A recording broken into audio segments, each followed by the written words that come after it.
하나님의 말씀은 창세기 6장 1절부터 7절까지의 말씀입니다. 창세기 6장 1절부터 7절까지 말씀 같이 읽겠습니다. 사람이 땅 위에 번성하기 시작할 때에 그들에게서 딸들이 나니 하나님의 아들들이 사람의 딸들의 아름다움을 보고 자기들이 좋아하는 모든 여자를 아내로 삼는지라. 여호와께서 이르시되 나의 영이 영원히 사람과 함께 하지 아니하리니 이는 그들이 육신이 됨이라. 그러나 그들의 날은 120년이 되리라 하시니라. 당시에 땅에는 네피림이 있었고 그 후에도 하나님의 아들들이 사람의 딸들에게로 들어와 자식을 낳았으니 그들은 용사라 고대에 명성이 있는 사람들이었더라. 여호와께서 사람의 죄악이 세상에 가득함과 그의 마음으로 생각하는 모든 계획이 항상 악한 뿐임을 보시고 땅 위에 사람 지으셨음을 한탄하사 마음에 근심하시고 이르시되 내가 창조한 사람을 내가 지면에서 쓸어버리되 사람으로부터 가축과 기는 것과 공중의 새까지 그리하리니 이는 내가 그것들을 지었음을 한탄함이니라 하시니라. 아멘. 오늘 말씀의 제목은 과학적 성경 읽기와 창조 과학의 다른 점입니다. 과학적 성경 읽기와 창조 과학의 다른 점. 첫 번째 질문. 창조 과학은 당연히 과학적 성경 읽기를 하는 것 아닌가? 창조 과학은 당연히 과학적 성경 읽기를 하는 것 아닌가? 창조과학회는 성경에 기록된 내용을 과학적으로 밝혀내는 단체입니다. 창조과학회의 업적 때문에 진화론은 정당성을 잃었습니다. 특히 노아의 홍수가 지역적인 사건이 아니라 전 지구상의 사건이었다는 증거들을 찾아내고 성경의 정당성을 밝혀냈습니다. 그리고 진화론에서 주장하는 지구와 우주의 장구한 나이를 성경에서 주장하는 젊은 나이로 밝혀냈습니다. 이런 창조과학회의 업적은 아무리 칭찬해도 지나치지 않습니다. 하지만 노아의 홍수의 사실성을 밝히는 일에는 창조과학회가 찬란한 업적을 세웠지만 노아의 홍수의 원인을 밝혀내는 일은 할 수 없습니다. 그리고 홍수로 세상을 멸하시는 창조주 하나님은 찾아낼 수 없습니다. 창조과학회는 비과학적으로 성경을 해석하기 때문입니다. 다음 질문. 과학자들이 과학적 바탕으로 성경을 읽는 것이 과학적 성경 읽기 아닌가? 과학자들이 과학적 바탕으로 성경을 읽는 것이 과학적 성경 읽기 아닌가? 과학책을 찾아가며 성경을 읽는 것이 과학적 성경 읽기가 아닙니다. 과학적 지식을 갖추고 그 기반 위에서 성경을 읽는 것도 과학적 성경 읽기가 아닙니다. 과학적 성경 읽기는 성경 속의 내용이 과학적으로 타당한지 아닌지를 밝혀내는 성경 연구 방법이 아닙니다. 그래서 창조과학회는 성경을 과학적으로 읽는 것이 아닙니다. 그러면 과학적 성경 읽기는 창조과학회와 비교할 때 어떻게 다른가? 그러면 과학적 성경 읽기는 창조과학회와 비교할 때 어떻게 다른가? 과학적 성경 읽기는 객관적이고 합리적인 과학적 방법으로 성경을 읽는 성경 해석법입니다. 성경을 읽을 때 성경의 저자이신 창조주 하나님의 관점에서 성경을 읽고 성경을 선입견 없이 객관적이고 합리적인 관점으로 탐구합니다. 과학이라는 잣대로 성경 내용의 진위를 가리는 것이 아니고 성경 해석을 과학적 방법으로 진행하는 것입니다. 성경의 내용들은 과학의 범위를 벗어난 초과학적 영역을 다룹니다. 성경의 저자이신 창조주 하나님이 과학을 초월하신 영이기 때문입니다. 초과학적 영역의 성경 내용을 과학적인 방법으로 연구하는 것이 가능한가? 초과학적 영역의 성경 내용을 과학적인 방법으로 연구하는 것이 가능한가? 그렇습니다. 성경은 물리적인 세계에서 살아가는 우리 인간들에게 주신 기록이기 때문입니다. 창조주 하나님은 우주 안에서 살아가는 인간들이 합리적이고 객관적인 방법으로 성경을 탐구하여 영의 세계, 즉 창조주 하나님의 세계를 찾아낼 수 있도록 기획하셨습니다. 하지만 창조과학회를 포함한 모든 교회들이 성경을 과학적으로 읽지 않습니다. 그래서 영도 모르고 창조주 하나님의 세계도 모릅니다. 그들이 주님으로 또는 아버지로 맹렬히 섬기는 창조주 하나님조차도 모릅니다. 성경을 과학적으로 읽지 못한 창조과학회가 놓친 성경 해석은 어떤 것이 있는가? 성경을 과학적으로 읽지 못한 창조과학회가 놓친 성경 해석은 어떤 것이 있는가? 그것은 창세기 1장 1절부터 시작됩니다. 여기서 천지를 창조하신 내용이 나오는데 창조과학회는 이 천지를 우주 만물로 해석합니다. 그래서 창세기 1장 1절의 내용을 태초에 하나님이 우주 만물을 창조하시니라로 이해하고 있습니다. 하지만 과학적 성경 읽기는 이 천지가 우주 만물이 아닌 것을 찾아냈습니다.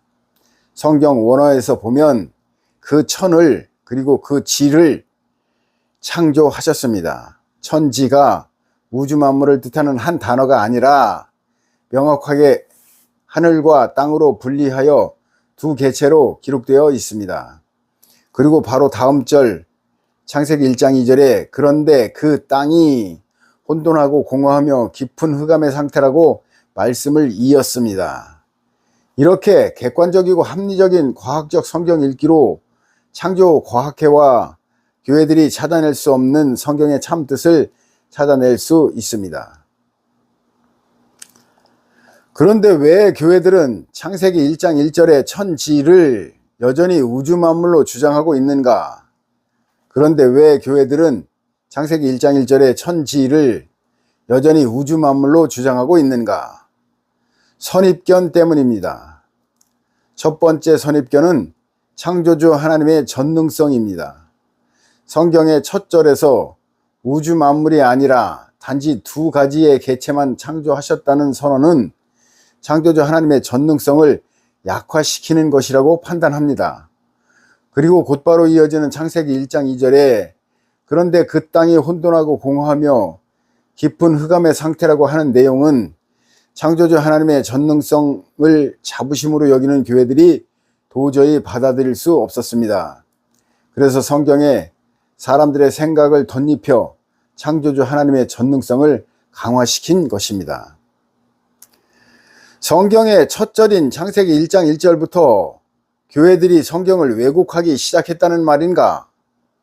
성경의 첫 절인 창세기 1장 1절부터 교회들이 성경을 왜곡하기 시작했다는 말인가?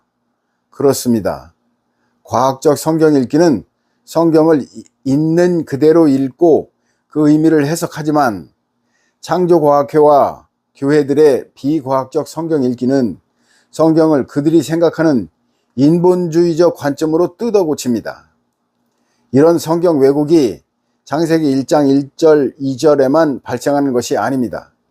태초의 여섯째 날 창조된 인간에 대한 평가에서도 왜곡이 발생합니다. 창조주 하나님은 인간을 창조하신 후에 보시기에 좋았다는 평가를 하지 않으십니다. 다만 6일간의 모든 창조의 결과에 대한 총평으로 보시기에 심히 좋았다. 창세기 1장 31절 보시기에 심히 좋았다는 평가를 하십니다. 그런데 이 총평을 인간에 대한 평가라고 주장하고 있습니다. 잘못된 것입니다. 이 왜곡은 인간이 창조주 하나님의 피조물 중에서 으뜸이라는 인본주의적 관념을 창조과학회와 교회들이 성경에 주입하면서 발생한 것입니다. 전능하신 창조주 하나님은 인간들이 성경을 왜곡할 것을 알고 있었는가? 전능하신 창조주 하나님은 인간들이 성경을 왜곡할 것을 알고 있었는가? 당연히 알고 있었습니다. 창조주 하나님은 모든 것을 아십니다. 특히 인간들의 성향에 대해서는 모르시는 것이 없습니다. 그런데 왜 미리 인간들의 성경 왜곡을 막지 않으셨는가? 그런데 왜 미리 인간들의 성경 왜곡을 막지 않으셨는가? 창조주 하나님은 인간들의 결정권을 100% 보장해 주십니다. 창조주 하나님을 거역하고 배반하는 결정도 100% 자유를 허락해 주십니다. 창조주 하나님은 우리의 자유를 100% 보장해 주십니다. 이 사실을 절대 잊으면 안 됩니다. 그렇다면 창조주 하나님은 성경에 왜 자신의 전능성을 약화시키는 표현을 기록하셨는가? 그렇다면 창조주 하나님은 성경에 왜 자신의 전능성을 약화시키는 표현을 기록하셨는가? 성경은 창조주 하나님의 능력이나 업적을 드러내어 사람들로부터 찬양과 칭송을 이끌어내는 책이 아닙니다. 성경은 구원의 지침서로 우리 인간들에게 주신 기록입니다. 그래서 성경의 첫 절인 창세기 1장 1절부터 구원의 지침들을 펼쳐주시는 것입니다. 창세기 1장 1절에는 어떤 구원의 지침들을 기록하셨는가?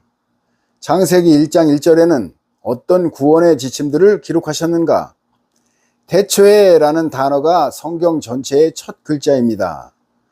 하나님이라는 단어보다 앞에 자리 잡고 있습니다. 이 우주 안에서는 시간이 하나님보다 더 중요하고 강하다는 뜻입니다. 이 땅에서 인간들에게 시간은 하나님을 대신하는 심판자입니다. 다음은 천과 지입니다. 창조주 하나님은 이 땅에서 그다지 전능하거나 찬란하지 않습니다. 다만 지구를 모델 삼아 인간의 구원 여정을 알려주신 것 뿐입니다. 인간은 탄생 시에 완벽하거나 아름답게 출발하지 않는다는 것을 알려주시는 것이 무엇보다 중요했습니다.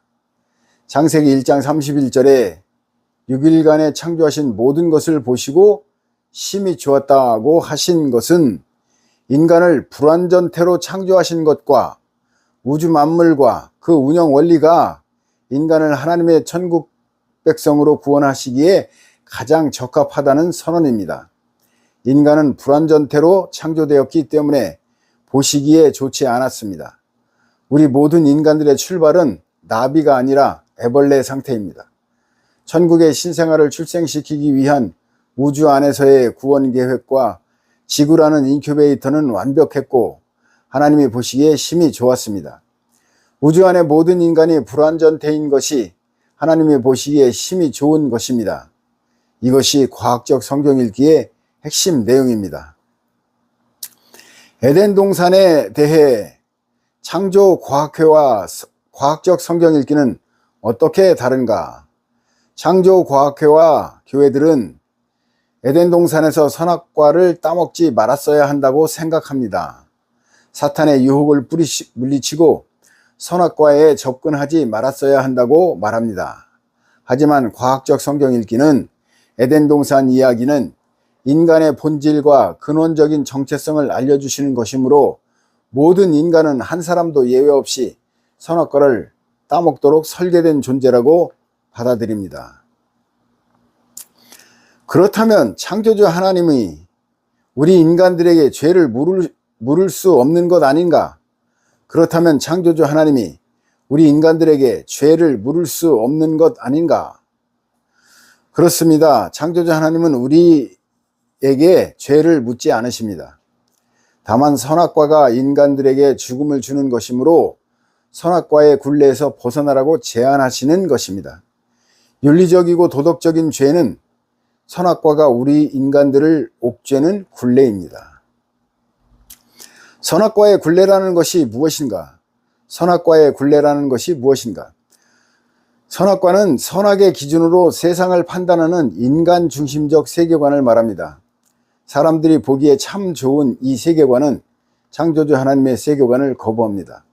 더 나아가 창조주 하나님도 거부합니다. 그래서 성경을 인간 중심적으로 받아들입니다. 이것이 창조과학회와 교회들의 성경관입니다. 선악과는 창조주 신앙을 죄와 심판의 관점으로 유도하는 데 성공했습니다. 죄사함이 신앙생활에서 가장 중요한 요소입니다.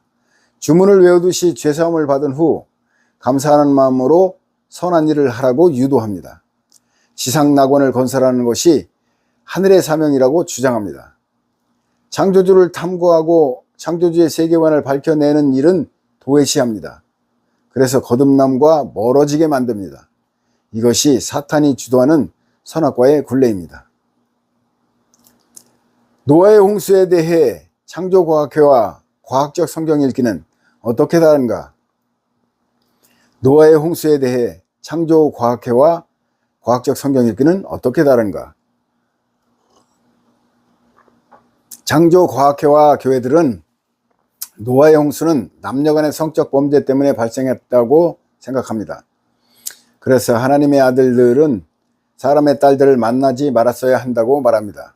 하지만 과학적 성경 읽기는 노아의 홍수가 필연적으로 발생할 사건이라고 받아들입니다. 왜냐하면 태초의 둘째 날에 이미 노아의 홍수를 준비해 놓으셨기 때문입니다. 노아의 홍수에 내린 비는 둘째 날에 만드신 하늘 위의 물막이었습니다.